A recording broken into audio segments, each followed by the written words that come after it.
Grécia, século V a.C. Ao longo de 3 décadas, uma cidade e seu povo, liderados por um homem, ascenderam rumo à grandeza. Esta é Atenas, o berço da democracia. Mas ela é a cidade de Péricles. Pericles decided that the best way to leave an indelible mark on posterity was to completely alter the skyline and appearance of the center of his city, Athens. Péricles construiu fortificações intransponíveis. A primeira sede de um senado, uma complexa rede de tubulações para abastecer seu povo com água doce. Ele formou a mais poderosa marinha do mundo antigo e ergueu templos. Um deles, o Partenon, seria considerado por muitos o edifício mais perfeito já construído. I think he did have a vision for what Athens should be, and seemed to follow that vision for most of his life. Após 2.500 anos, nós podemos mostrar sua visão novamente, recriar esse mundo perdido da forma como Péricles o vislumbrava, como a maior cidade do planeta.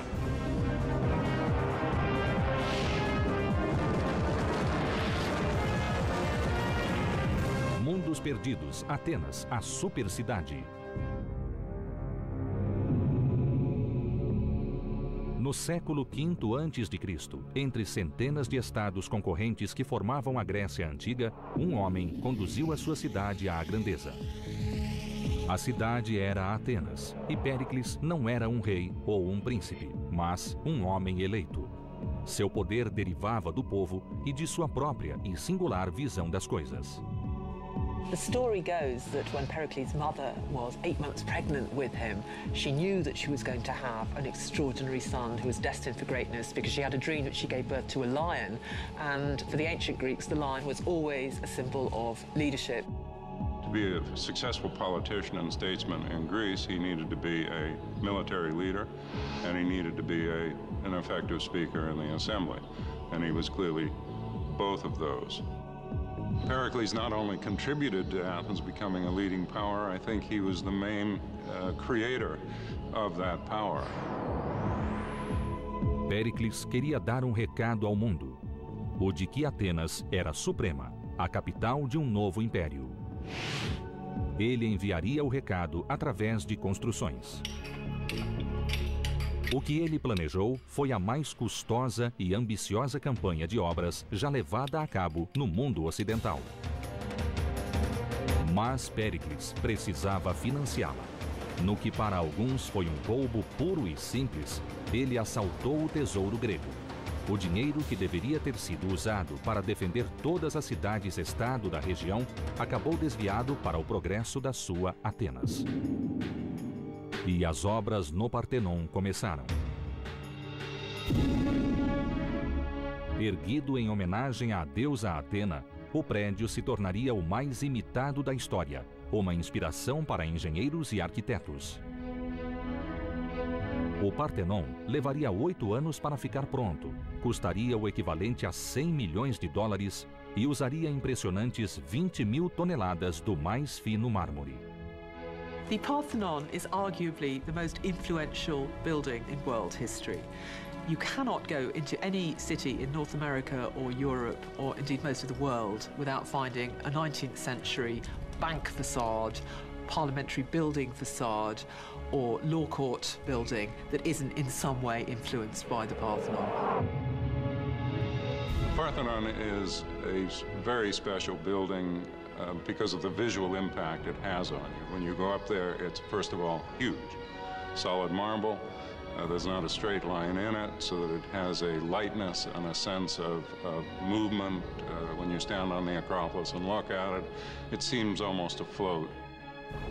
A imagem do Partenon é familiar para nós, mas 25 séculos de guerras, intempéries e história reduziram esse edifício a uma sombra do que ele já foi no passado.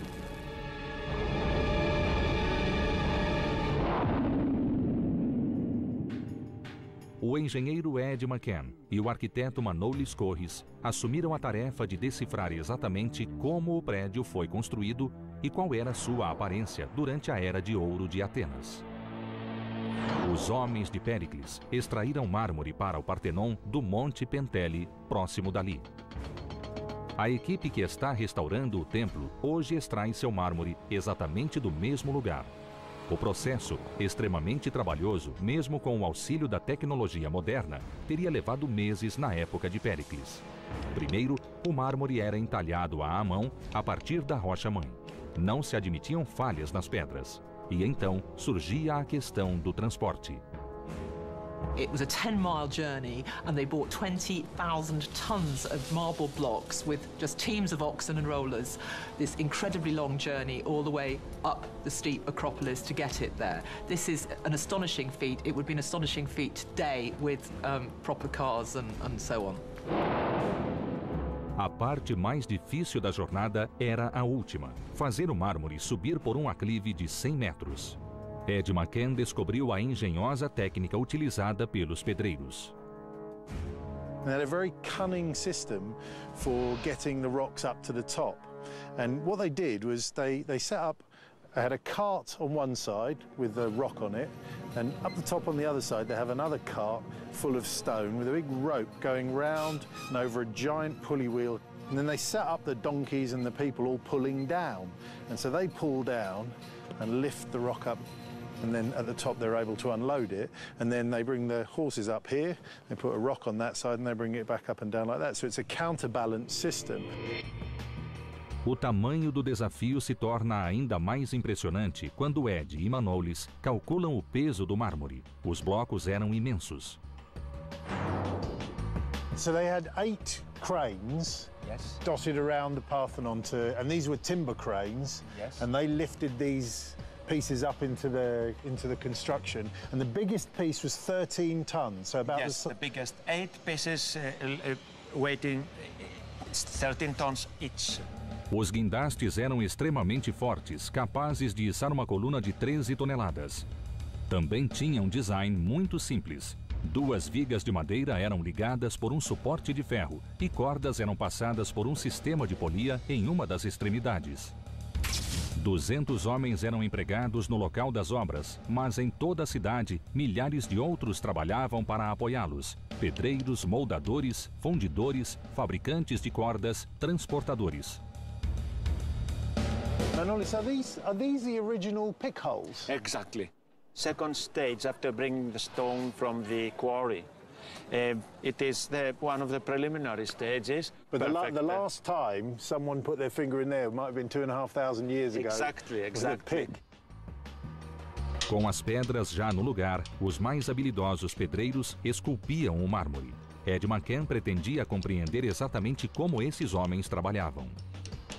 The key principle that underlies working the stone is working from doing rough cuts with the stone through to gradually getting to finer and finer stone cuts. And that's reflected in the tools that they use. So that the tool that they used for rough cutting was this double pick. It's difficult to lift and it's difficult to aim.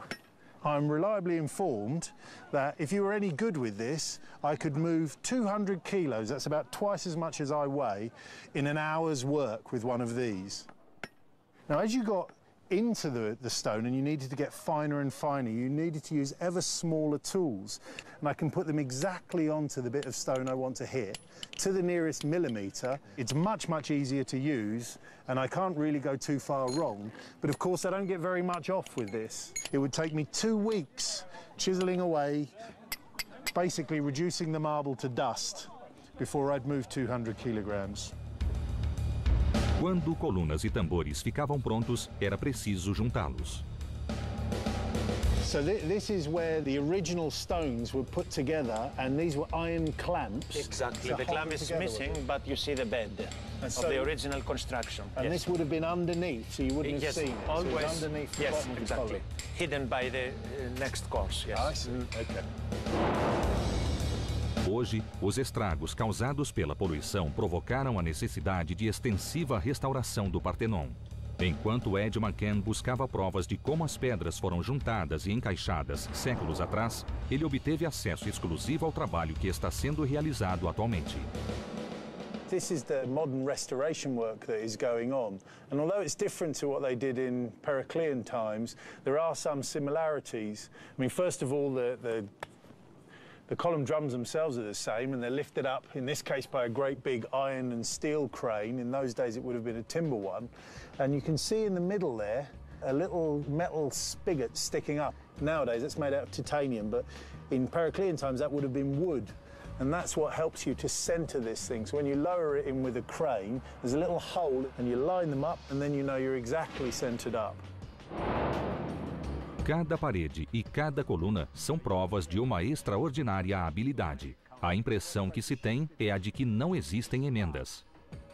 You see one of the best preserved joints in the Parthenon, because this column was never destroyed by any event like bombardment or earthquake. These joints, you couldn't get a piece of paper in there, could you? A estrutura externa do Partenon consumiu 46 dessas colunas de 13 toneladas. O resultado foi um edifício de beleza sem igual. Hoje, ele continua sendo impressionante, mas na época de Péricles seria de tirar o fôlego. Não só por sua parte externa, mas também pela interna, que há tempos desapareceu. Nossos investigadores agora se concentrarão nesse interior, tentando revelá-lo como seus construtores o viram. Porque o Partenon teve outrora as mais espetaculares estátuas já esculpidas.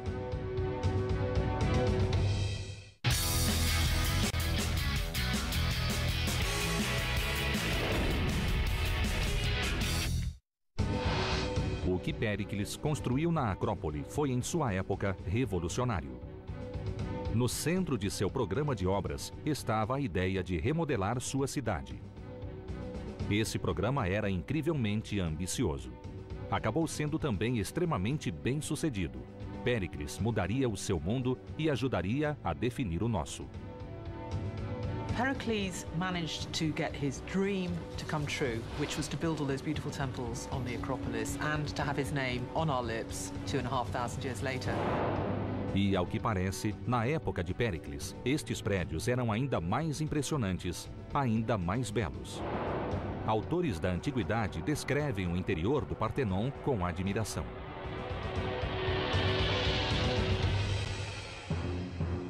Mas aquilo de que eles falam não existe mais. Em 1687, o exército veneziano bombardeou a cidade de Atenas. O centro do templo foi destruído por uma grande explosão. Agora, Ed McCann e Manolis Corres investigam as ruínas para decifrar as pistas que foram deixadas. Eles querem saber como era o Partenon quando foi construído. This is where a Venetian cannibal smashed into the column, bang, and the lines of stress fly out and a big chunk of the marble falls off. And they're all over here. We see one there, one there. I've noticed that you've got some Greek vandals, because that's graffiti, isn't it? Yes, it is, yes. One of 230 graffitis in the Parthenon, many of them of historical value, pertaining to people thanking God for being saved in the sea after voyage back to Athens and so on. A Greek sailor would have gone out in his ship, and if he'd had a successful voyage, he would have come back to the Parthenon, climbed up here, and scribbled something on the wall saying, "Thank you very much, God." Exactly, yes. Fantastic. Em meio ao grafite e aos danos provocados pelas bombas, eles viram outras marcas.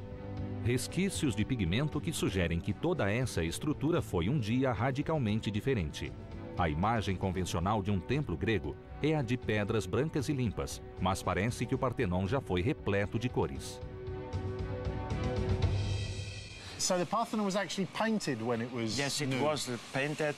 It was a principle in ancient architecture to cover the buildings with paint, even in marble. Hoje podemos recriar o visual do Partenon. Colunas alvas deslumbrantes, cobertas com arestas azuis, vermelhas e douradas. Na verdade, nenhum outro templo grego era tão detalhadamente colorido quanto este. Além das tintas, existiam esculturas belíssimas. Havia 92 estátuas. Um friso trabalhado, entalhado no mármore, tinha quase 155 metros de extensão. E as esculturas que adornavam as arestas eram colossais. I think the Parthenon is remarkable because if you look at the sculptures, and we can these days see them from behind and see that they're beautifully sculpted in the round, yet once up in the building, they could never be seen. It's hard to explain that, except perhaps the pride of the artists, the sense that they were doing this in honor of the gods and perhaps in honor of the city. Pride of workmanship. Péricles pretendia que qualquer pessoa que entrasse no edifício se sentisse intimidada. Este não era, afinal, apenas um local de louvor. Abrigava o tesouro público e também o principal símbolo da cidade. Uma enorme estátua de sua deusa protetora, Atena. O engenheiro Ed McCann vem tentando encontrar o lugar onde se localizava a estátua destruída há tempos. Manolis is a bit embarrassed to tell me where the statue was because it's right underneath that rather horrible crane, was where Athena used to stand in all her glory. Will you put Athena back as part of the restoration? It's impossible because the whole thing was destroyed, completely destroyed during the fire in the 3rd century AD. Registros sugerem que a estátua tinha 9 metros de altura, era coberta de ouro e marfim, e como ficava no interior do prédio, só seria vista de perto. Quem a observasse, portanto, poderia acabar sentindo-se como um anão. This statue was virtually unprecedented. Pericles had it put on a plinth that was 5 foot tall, so that when you went in, all you could see was her feet, and then you gradually lifted your gaze up and up and up and up. 40 more feet until you finally came to her beautiful face, a helmet with these horses springing out of it towards the gods. The statue of Athena in Athens completely altered the history of temple statuary in the ancient world, and therefore probably of Christian statuary as well. E o desenho do exterior do templo provou ser ainda mais influente.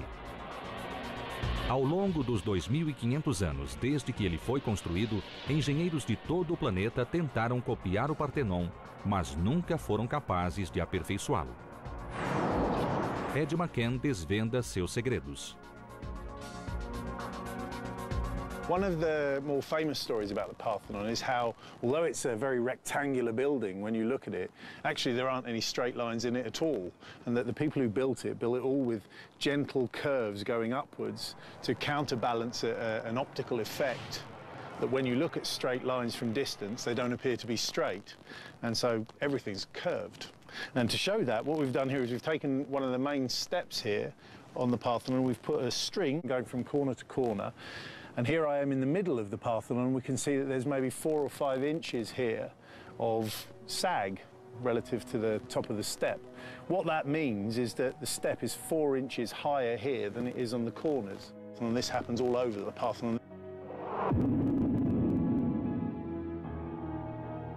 Hoje, é possível reunir décadas de pesquisa e, usando as mais recentes técnicas de modelação gráfica, reconstruir o Partenon.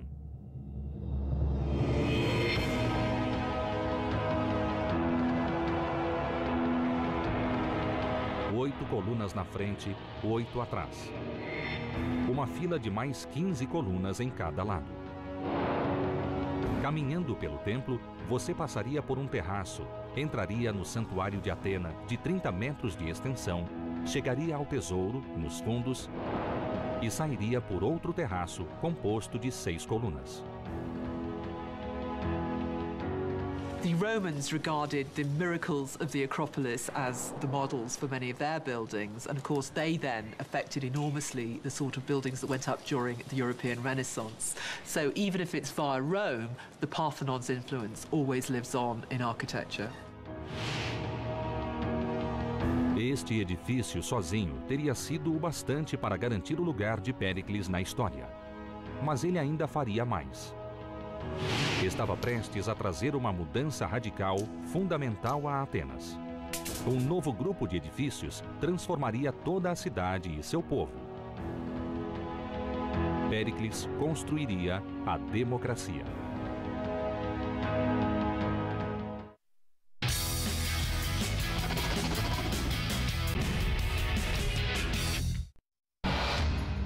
Do alto da Acrópole, ao longo do governo de Péricles, o Partenon servia como testemunho do status de Atenas. A cidade era uma superpotência. Athens showed her dominance over the rest of the Greek world mainly through, I think, Pericles' building program. Mas os planos não eram apenas se exibir para o resto do mundo. Péricles pretendia reformular a vida dos atenienses comuns.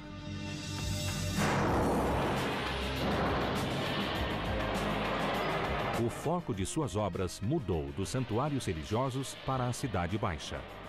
Como na Atenas moderna, aquele era um movimentado centro de comércio. Em seu coração ficava a Ágora. The Agora was extremely important. It's a marketplace, it's a political center, it's a social center. It's basically the middle of town in all respects.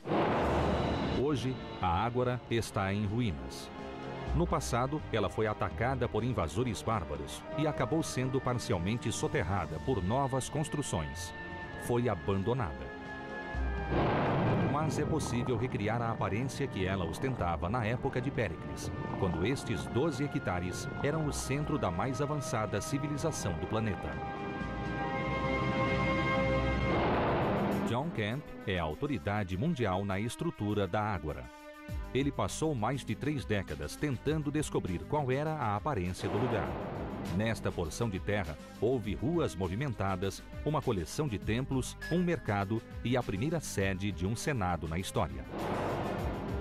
The Agora in Periclean times would have been quite impressive. It would have been lined with stoas, which are big, long, colonnaded buildings in which you could take shelter from the sun or from the rain, depending on the weather. And it will have been full of people. Outro templo impressionante foi construído nesta área, muito diferente do Partenon. Chamado de Hefesto, era dedicado aos artesãos que transformaram em realidade a visão de Péricles. Através desse gesto, Péricles reconhecia a origem de seu poder e repousava no apoio que o governante recebia de seu povo.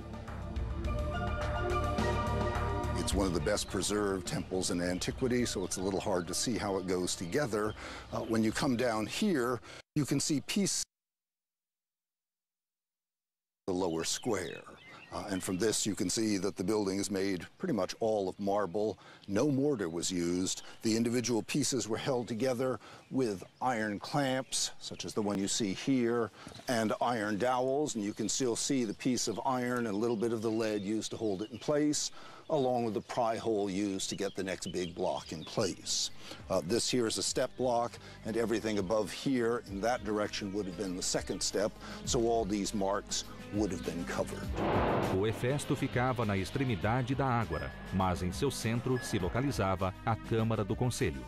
Para erguê-la, os operários nivelaram o solo, criaram terraços artificiais e construíram dentro das pedras.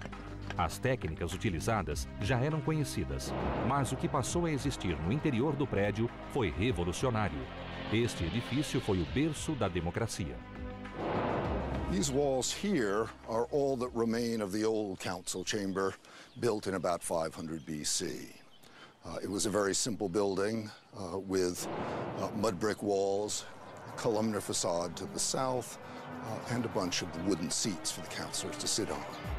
Uma antecâmara retangular levava a um grande salão principal. Em seu centro, um teto de madeira era sustentado por 5 colunas. 500 Athenians would be allotted every year, not elected, just picked out of a hat, to serve as the senators. A forma de democracia adotada era muito simples. O conselho apresentava ao povo questões a serem discutidas, litígios, impostos, a escolha quanto a entrar ou não em guerra. Então, as decisões finais eram tomadas pelo povo. As pessoas davam seus votos jogando um pedregulho em um pote de barro. A Câmara do Conselho pode ser comparada ao Senado norte-americano, mas em vez de permitir que políticos de carreira a dominassem, o que se esperava era que, em algum ponto da vida, todo cidadão ateniense a integrasse. Most democracies today are representative democracies. Athens was a direct democracy. We can compare it as a working system of government to something like a New England town meeting, where everybody in the town goes to the meeting and the decisions are made by everyone. Os atenienses também desenvolveram uma forma de impedir que algum indivíduo ganhasse poder demais. Ostracism is something we don't use anymore. It was kind of a reverse election where the Athenians had the opportunity once a year to vote somebody out of office. And the way they did it was by writing the name of the man they thought was a threat to the democracy on a piece of pottery. And the Greek word for that is an ostrakon.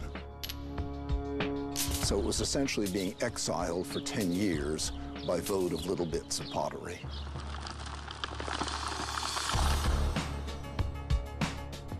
Dia, político podia ser incrivelmente popular. No dia seguinte, seus bens poderiam ser congelados e ele poderia ser banido do país por 10 anos.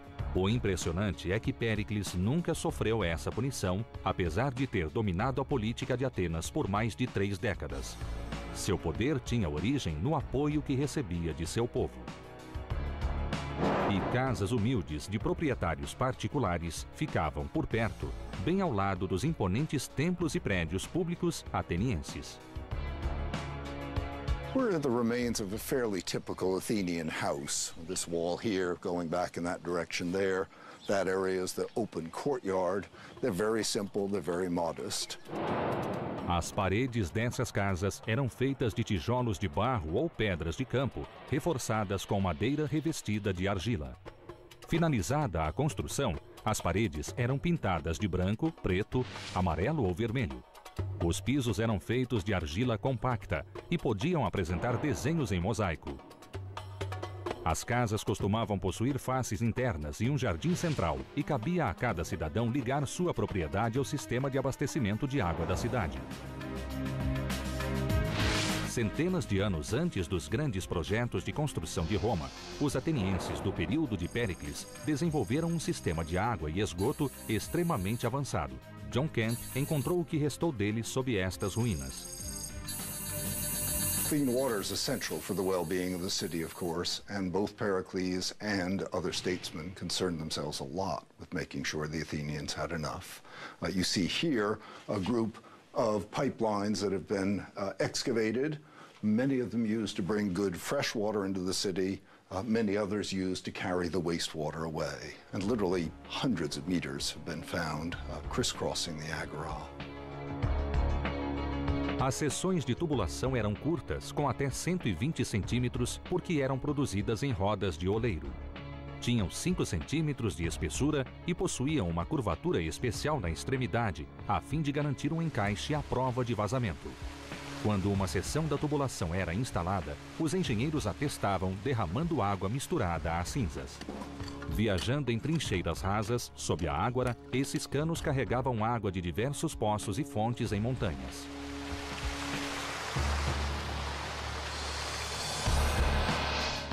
Reunindo todos esses elementos, os templos, as casas, os mercados, os prédios públicos e este inovador sistema de saneamento, fica fácil perceber que Atenas era uma cidade modelo. Com Péricles, ela prosperou. O desafio era manter esse sucesso. Enquanto crescia em riqueza e poder, Atenas acabava provocando a ira e a inveja de suas vizinhas. Péricles tinha de se preparar para o dia em que a cidade seria atacada.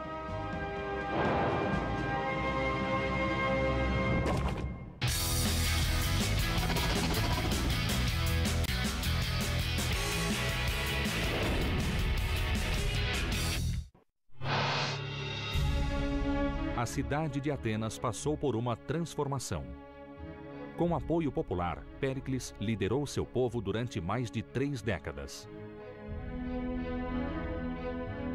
Every year for over 30 years, he was re-elected head of the Board of Generals. Every year he was elected like that. He never, ever, ever failed to get that position.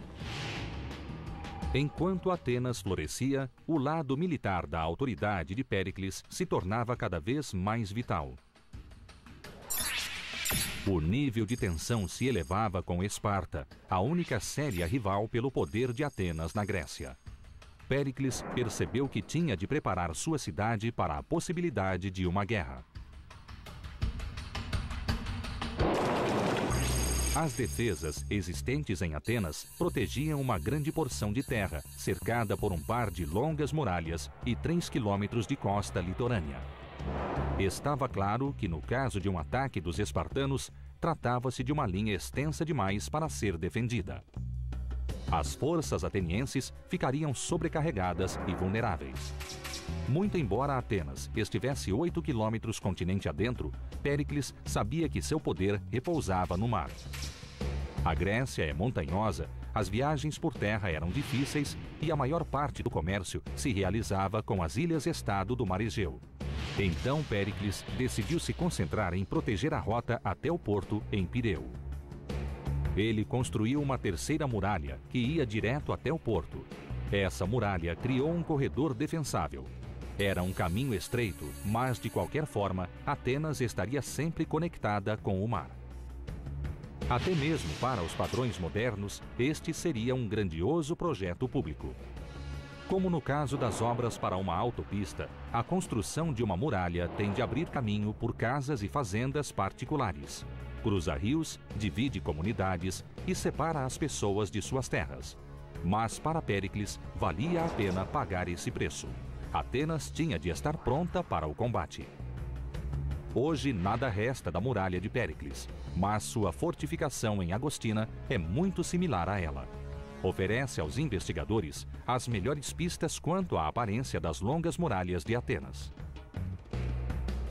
The wall that he built would have been of smaller stones than this, I imagine, for 4 meters or so, 12 feet, and then above that, mud brick for another, say, 3 or 4 meters. Duas faces externas de pedras largas eram recheadas de pedregulhos. Na parte de cima das fundações ficavam as pedras mais leves. Ainda mais acima, tijolos de barro. Os muros tinham 4,5 metros de largura e 9 de altura. Alcançaram 13,5 quilômetros de extensão. A intenção de Péricles era que eles fossem inexpugnáveis. Para tanto, o segredo estaria em seus defensores. O especialista em armas Mike Loades vem investigando a forma como Péricles policiava suas defesas. Ele confiava na rápida capacidade de reação de soldados montados, viajando por toda a extensão da muralha. The Athenians recruited 300 cavalry. Now, that's a fascinating direct link between Pericles' long walls and cavalry. This was the start of Greek cavalry. Tropas montadas eram uma grande inovação na arte da guerra grega. Cavalry can patrol along the walls. Cavalry can be shot out from postern gates at a moment's notice to go to the moment of trouble. And cavalry can patrol the countryside to protect that agricultural infrastructure. Havia passagens subterrâneas em intervalos regulares nas muralhas. Torres altas e plataformas ofereciam um nível extra de segurança. The Athenian police and watchmen were recruited from Scythian archers. The Scythians were this people from north of the Black Sea.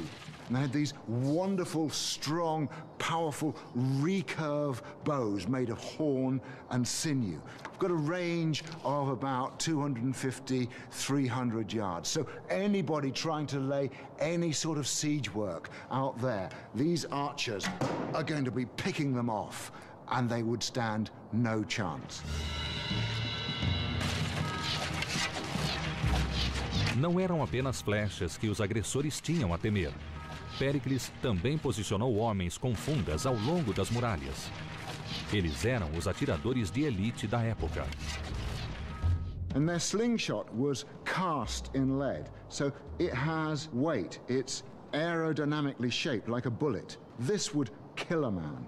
And in fact, this is a copy of one that's in the British Museum, an original Greek slingshot, and it says the words Dexa, which means take that. It's a wonderful millennia-old bit of soldier's wit. And you simply place the sling in the basket and hurl it.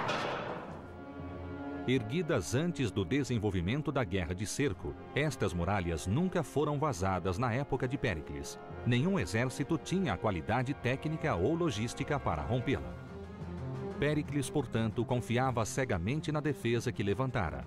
Daí surgiu a certeza de que ele podia levar seu país à guerra.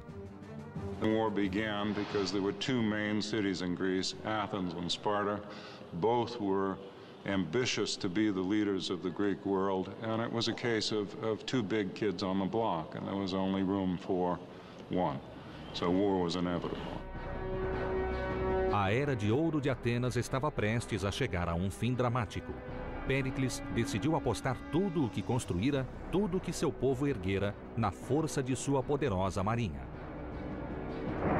Em seguida, descobriremos o mundo perdido dos navios de guerra gregos.